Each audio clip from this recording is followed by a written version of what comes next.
And then it gives you two modes you can choose from. Looks like there's a clearest and a quick brush. As someone who is a huge bookworm, over the years I've collected a lot of books to the point where I have nowhere to store them, so I finally decided to get one of these, and this is an e-reader. It's called the Neo C, and when I saw this online, I thought this would be a really good way to start reading in an e-reader format, just so I can have books in one format instead of reaching for them all over the house. So I figured let's unbox it and then test it out together and see what it looks like. So this is what it looks like. It's a 6-inch format, so it's quite small, which is personally something I was looking for because I wanted something not too big I could throw in my bag when I'm going out with the kids or just in my car that wouldn't take up too much space. And this is super compact, so if you have a small purse, it's definitely going to slide in really nicely.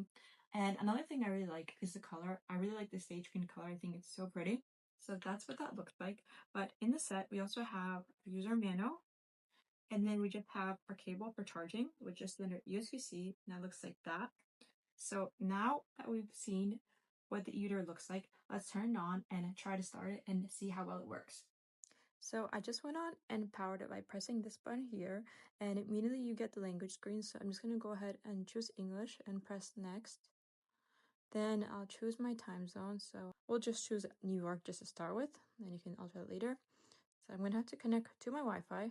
So I'll find mine here and then enter my password for my Wi-Fi.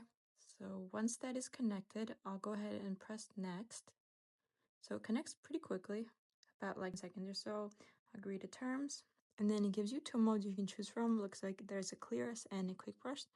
So no motion blurs. So this one is good for static reading.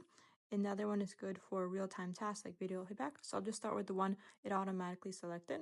And then immediately you have the option to skip. So let's go on and skip that. So from here, you can go on and choose books to read and download them.